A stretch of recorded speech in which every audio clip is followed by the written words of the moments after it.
We'll unpack some coalition politics and get the views of on-the-spot host Lukhona Mnguni in just a moment. There he is joining us, and there's a lot to talk about. Lukhona, good to have you back with us as well. The Zuma corruption trial set to resume later this morning, around about 9:30. The focus there, though, is the judge. I want your thoughts on that. We'll also talk about KZN position for Sanko, for the former president. It seems that isn't what they wanted, but somehow that happened. And then we'll talk coalitions. Let's start with the corruption trial later. It's all the focus on the judge this morning, so it's not even political, but it's going to have political ramifications, won't it? A very good morning to you, Gareth, and Dumelo, of course, colleagues, and to our viewers.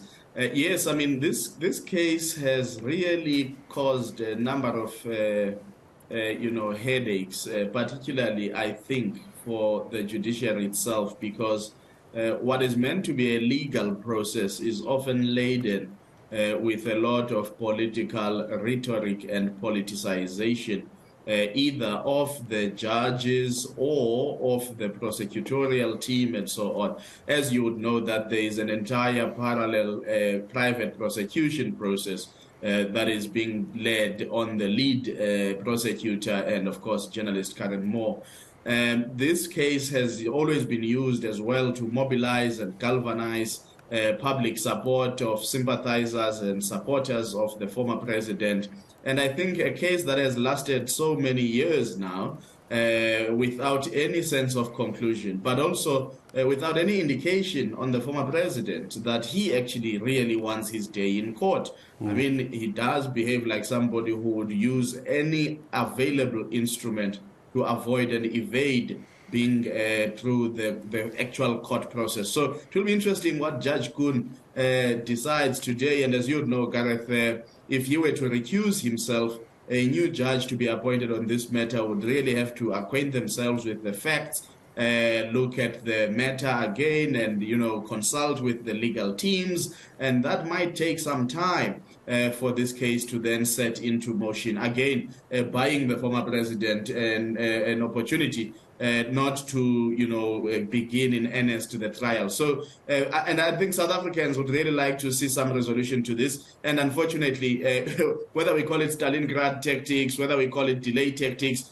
politicization of the judiciary, what is quite clear is that the former president is going to take advantage of all legal instruments available to him to use them to his end point. And that's because he's got a war chest that maybe ordinary people don't.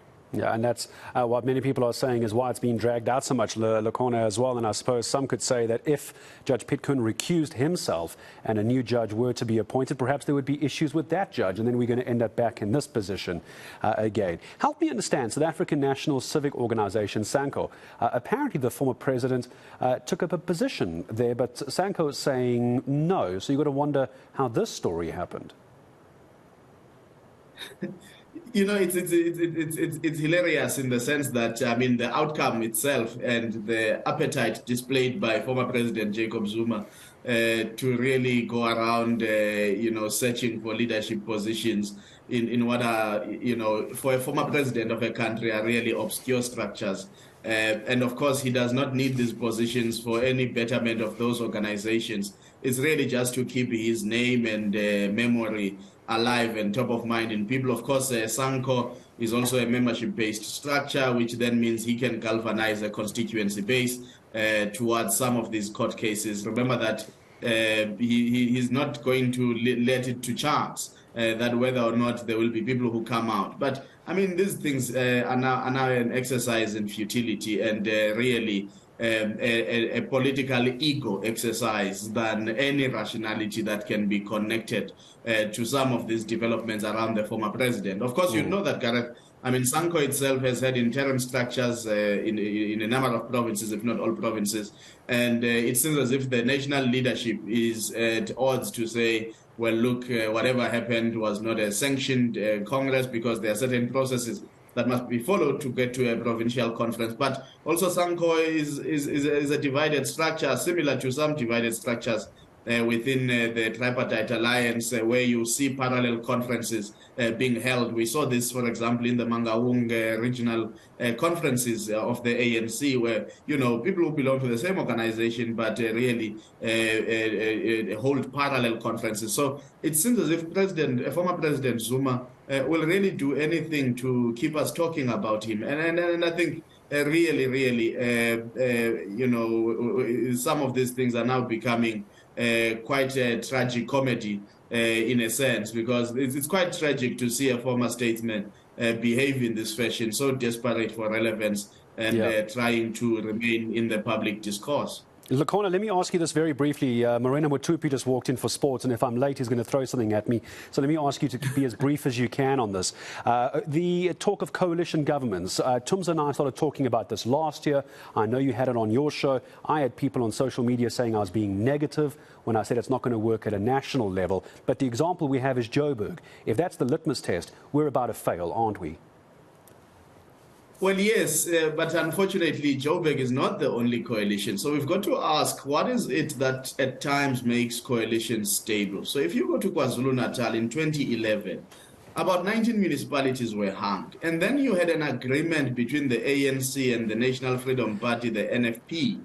And that agreement allowed for a greater stabilization of those coalitions, partly because they then made coalition agreements across the range of the municipalities that were harmed. So some, like, the district of Zululand was led by the NFP under the leadership of the now late Zanele Magwaza Kamsibi.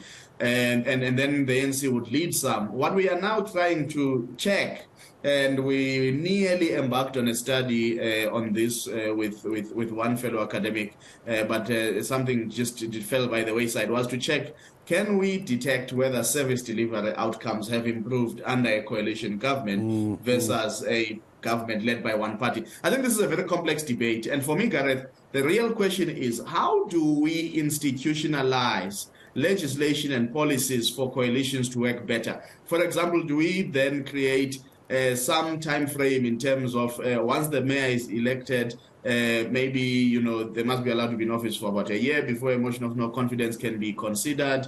I mean, we're really going to have to think creatively. I mean, in other cities, like in just outside London, in the city of St. Albans, the mayorship rotates annually anyway. So there's a new mayor every year as part of their practice, because they take it as a ceremonial role. And then it makes you think differently about where is the cog of your governance and administration to deliver services and to society. That's the problem, is because it's going to be a case of service delivery not being achieved. That's what many residents are feeling. The service delivery is not there, Lukhona. You make a good point because of the merry-go-round. How do we collate our coalitions? Luckily, that's why you have a whole hour to talk about this on your show, On the Spot anchor, Lukhona Mnguni.